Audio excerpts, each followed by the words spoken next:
안녕하세요. 렉처 12 디퓨전 모델 강의를 시작하도록 하겠습니다. 오늘 강의에서는 디퓨전 모델의 구조와 기능, 그리고 레이턴트 디퓨전 모델에 대하여 설명하도록 하겠습니다. 먼저 디퓨전 모델에 대하여 간단하게 소개해드리도록 하겠습니다. 디퓨전 모델은 이미지 생성에 사용되는 확률적 모델입니다. 이 모델은 이미지를 점진적으로 변형하여 노이즈를 추가하고 그 후에 그 반대 방향으로 노이즈를 제거하여 원본 이미지를 복구하는 방식으로 작동합니다. 디퓨전 모델에서 덴시티 모델링은 모델의 핵심 역할 중 하나로 데이터의 확률 밀도를 추정하는 과정과 밀접하게 연관되어 있습니다. 디퓨전 모델은 데이터의 분포를 학습하여 새로운 데이터를 생성하는 과정에서 확률적 밀도 함수를 활용합니다. 덴시티 모델링의 역할로는 확률 밀도 추정과 확률적 샘플링이 있습니다. 먼저 확률 밀도 추정은 디퓨전 모델이 노이즈가 추가된 데이터의 각 단계에서 해당 데이터의 확률 밀도를 추정하는 데 사용되며 이 확률 밀도 함수는 각 데이터 포인트가 특정 노이즈 수준에서 존재할 가능성을 나타냅니다. 다음으로는 확률적 샘플링은 역방향 과정에서 모델이 이 확률 밀도 함수를 사용하여 다음 단계로의 변화를 샘플링합니다. 다음으로는 순방향 프로세스에 대해 알아보도록 하겠습니다. 순방향 프로세스에서는 깨끗한 이미지 X0에서 시작하여 점차적으로 가우시안 노이즈를 추가합니다. 이 과정은 원본 이미지의 정보를 점차적으로 지우면서 최종적인 이미지는 무작위적인 노이즈로 변하게 됩니다. 이 단계에서는 이미지가 거의 알아볼 수 없을 정도로 변형됩니다. 이렇게 그림과 같이 각 단계에서 변환을 수학적으로 표현한 예시를 볼 수 있습니다. 확률적으로 정의된 노이즈 추가 과정은 이러한 수식 형태로 표현되며 시간 t에서의 데이터 상태 xt로 표현되게 됩니다. 디퓨전 모델은 노이즈가 추가된 데이터의 각 단계에서 해당 데이터의 확률 밀도를 추정합니다. 이 확률 밀도 함수는 각 데이터 포인트가 특정 노이즈 수준에서 존재할 가능성을 나타냅니다. 또한 여기서 리파라미터라이제이션 트릭이라는 개념을 활용하여 데이터의 생성 과정을 좀 더 효율적으로 모델링할 수 있습니다. 다음으로는 역방향 프로세스에 대해 알아보도록 하겠습니다. 역방향 프로세스에서는 노이즈로 가득 찬 이미지에서 시작하여 원래의 이미지를 복구하려고 합니다. 모델은 이 과정에서 노이즈를 점진적으로 제거해 가면서 이미지의 구조와 패턴을 재구성합니다. 이 과정을 통해 원래의 이미지에 가까운 결과물이 나오게 됩니다. 마르코프 연쇄를 역방향으로 진행하면서 데이터가 복원되며 각 단계에서 조건부 확률을 모델링하여 데이터를 조금씩 더 깨끗하게 만듭니다. 최종 목표는 이 순수 노이즈에서 시작하여 원본 데이터로 복원하는 것입니다. 이렇게 그림과 같이 역방향 과정의 수학적 표현을 확인할 수 있는데요. 수학적 표현은 다음과 같습니다. 이렇게 주어진 노이즈 상태에서 이전 상태를 복원할 확률을 나타냅니다. 즉, 밀도 추정을 통하여 노이즈를 제거하는 과정으로 이 모델은 각 단계에서 평균과 공분산을 학습하여 노이즈를 점진적으로 제거합니다. 다음으로는 디퓨전 모델에서 사용되는 두 가지 손실함수, Preliminary Object와 Simplified Object에 대하여 설명드리도록 하겠습니다. 이 두 가지 손실함수가 모델 훈련에서 어떤 역할을 하고 각 장단점은 무엇인지 알아보도록 하겠습니다. 먼저 Preliminary Object에 대하여 살펴보도록 하겠습니다. 이 손실함수는 디퓨전 모델의 초기 형태로 각 시간 스텝에서 노이즈 제거 과정을 정교하게 다루는 데 중점을 둡니다. 여기 보이시는 수식이 바로 Preliminary Object의 손실함수입니다. 이 함수 모델이 각 시간 스텝에서 노이즈를 얼마나 잘 예측하고 제거하는지를 최적화합니다. 이 Preliminary Object의 주요 특징은 매우 정확한 모델링을 가능하게 한다는 점입니다. 각 시간 스텝마다 노이즈를 제거를 정교하게 처리하기 때문에 모델이 더 높은 수준의 복원 능력을 가지게 됩니다. 하지만 이 과정은 계산 비용이 굉장히 크며 각 스텝마다 별도의 최적화가 필요하기 때문에 훈련 과정이 복잡해질 수 있다는 단점이 있습니다. 두 번째로는 Simplified Objective를 살펴보도록 하겠습니다. 이 손실함수는 앞서 설명한 Preliminary Objective를 단순화한 형태입니다. 주요 목표는 훈련 과정을 더욱 효율적으로 만들고 계산 복잡성을 줄이는 것입니다. 여기 보이시는 수식은 Simplified Objective의 손실함수로 동일한 형태의 손실함수를 각 시간 스텝에서 사용하여 계산 효율을 높입니다. Simplified Objective의 특징은 계산 효율성이 있습니다. 동일한 손실함수를 사용함으로써 훈련 과정을 간소화하고 모델이 더 넓은 범위에서 노이즈를 제거를 일반화할 수 있도록 돕습니다. 결론적으로 이 두 가지 목표는 모두 데이터를 복원하는 모델을 훈련하는 데 중요한 역할을 하며 사용 목적에 따라 선택됩니다. 그 다음으로는 디퓨전 모델의 트레이닝에 대하여 알아보도록 하겠습니다. 모델이 노이즈 제거하는 방법을 학습하는 트레이닝 과정과 학습된 모델을 사용하여 데이터를 생성하는 샘플링 과정이 있습니다. 먼저 트레이닝 알고리즘을 살펴보도록 하겠습니다. 먼저 모델은 원본 데이터를 샘플링하고 그 데이터를 기반으로 특정 시간 스텝 T를 선택합니다. 이후 해당 시간 스텝에 대한 노이즈를 추가하고 노이즈를 제거하는 과정을 학습합니다. 이때 그레디언트 디센트를 사용하여 모델의 파라미터를 업데이트하며 이 과정은 모델이 수렴할 때까지 계속 반복됩니다. 그 다음으로는 샘플링 알고리즘입니다. 이 과정에서는 학습된 모델을 사용하여 새로운 데이터를 생성합니다. 먼저 순수한 노이즈에서 시작하여 각 시간 스텝을 거꾸로 진행하면서 노이즈를 점차 줄여나갑니다. 최종적으로는 원본 데이터와 유사한 새로운 데이터를 얻게 됩니다. 이 과정 역시 모델의 확률 밀도를 기반으로 진행됩니다. 정리하면 트레이닝 과정에서는 모델이 데이터를 복원하는 방법을 학습하고 샘플링 과정에서는 학습된 모델을 통하여 노이즈에서부터 데이터를 생성합니다. 디퓨전 모델은 특히 복잡한 데이터 분포를 학습하고 처리하는 데 매우 효과적인 방법입니다. 이 그림은 최초 디퓨전 모델에 해당되며 Maximum Log Likelihood Estimation을 사용하였습니다. 이 바다 그림은 디퓨전 모델의 후속 논문인 Denoising Diffusion Probabilistic 모델에 대한 그림으로 UNet을 사용하였습니다. 일반적으로 신경망은 특정 타임 스텝에서의 노이즈드 이미지를 입력받고 예측된 노이즈를 반환해야 합니다. 이때 예측된 노이즈는 인풋 이미지와 동일한 사이즈를 갖는 텐서이며 신경망은 동일한 형태를 갖는 인풋과 아웃풋을 갖습니다. 이때 사용되는 신경망은 오토인코더와 유사한 형태로 인코더와 디코더 사이에 보틀넥 레이어를 갖습니다. 인코더가 이미지를 보틀넥이라 불리는 작은 히든 리프레젠테이션으로 인코딩하면 디코더는 이 히든 레프레젠테이션을 실제 이미지로 복원하는데요.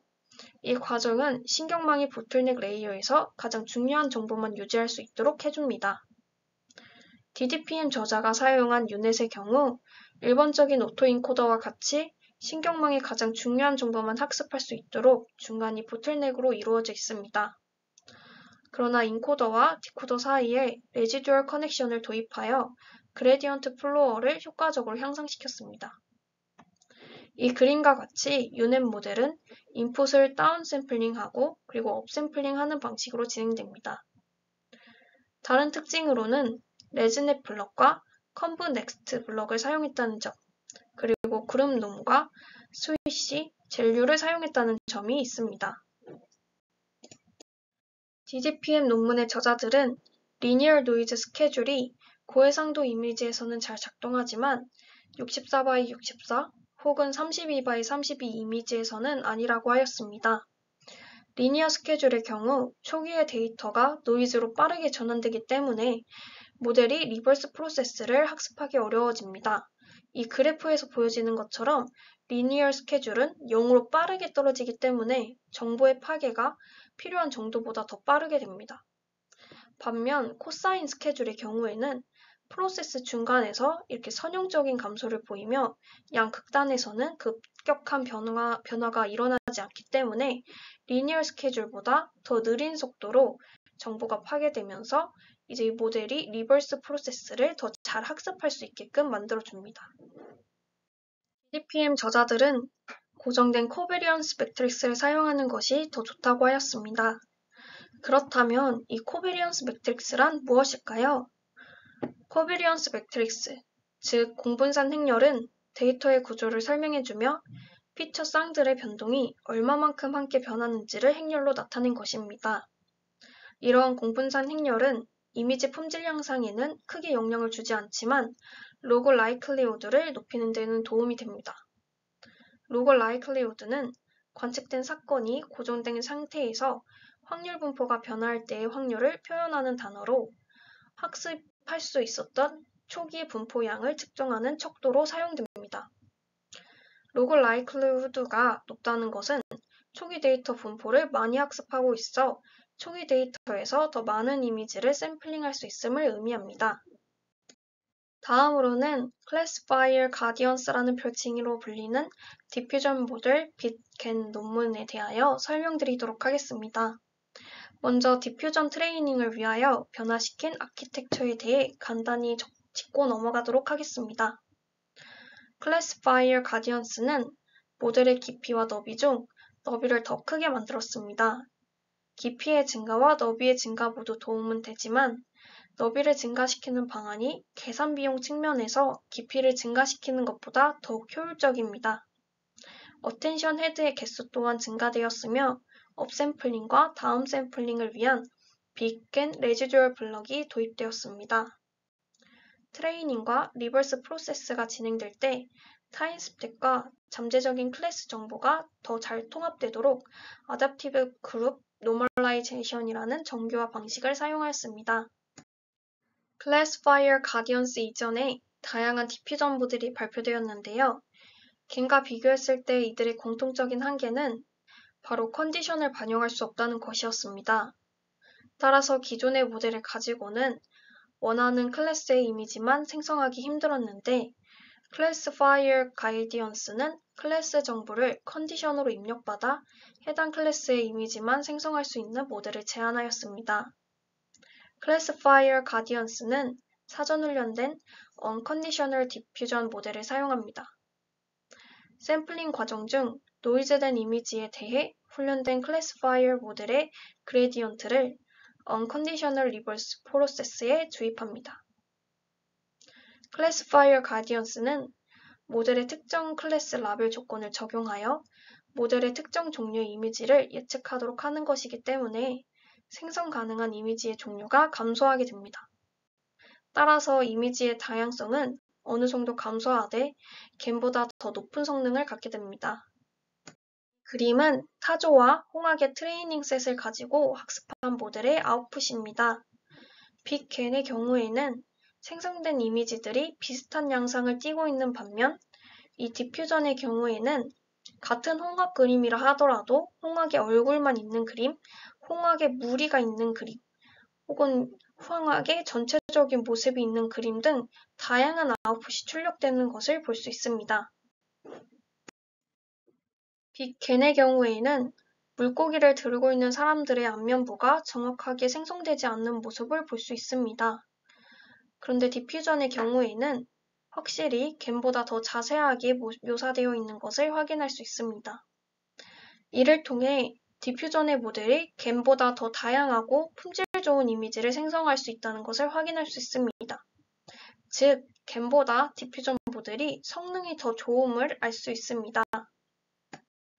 그러나 클래시파이어 가디언스에서 언급한 바와 같이 더 좋은 품질의 이미지를 출력하기 위해 특정 클래스 컨디션을 적용할수록 이미지의 다양성은 감소하게 됩니다. 이 왼쪽 그림은 가디언스를 사용하지 않고 출력한 이미지이고 오른쪽 그림은 가디언스를 사용하여 출력한 이미지입니다. 이 출력된 강아지 그림을 보시면 왼쪽의 경우에는 강아지의 얼굴이 제대로 출력되지 않는 이미지의 품질이 떨어지는 모습을 볼 수 있습니다. 하지만 다양한 강아지의 그림을 보여주고 있는 것을 확인할 수 있습니다. 반면 오른쪽의 그림은 우수한 품질의 강아지의 그림을 보여주지만 다양성은 현저히 떨어지는 것을 볼 수 있습니다. 앞에서 설명드린 디퓨전 모델은 이미지의 합성과 슈퍼 레졸루션 분야에서 굉장히 좋은 성능을 보였습니다. 하지만 데이터에 감지할 수 없는 세부 정보를 모델링하는데 과도하게 자원을 소비하는 경향이 있으며 계산이 까다롭다는 단점이 있습니다. 이를 보완하기 위해 탄생한 방법이 LDM, 레이턴트 디퓨전 모델입니다. 이 레이턴트 모델은 크게 두 가지 단계로 나눌 수 있습니다. 첫 번째 단계는 Perceptual Completion으로 하이 프리퀀시 디테일들을 제거하고 높은 수준의 이미지 픽셀 스페이스와 의미론적으로 동일한 레이턴트 스페이스를 학습하는 과정입니다. 두 번째 단계는 이 레이턴트 스페이스에서 디퓨전 프로세스를 수행하는 과정으로 데이터의 시멘틱 비트에만 초점을 맞추어 저차원 공간에서 디퓨전을 진행하기 때문에 훨씬 효율적입니다.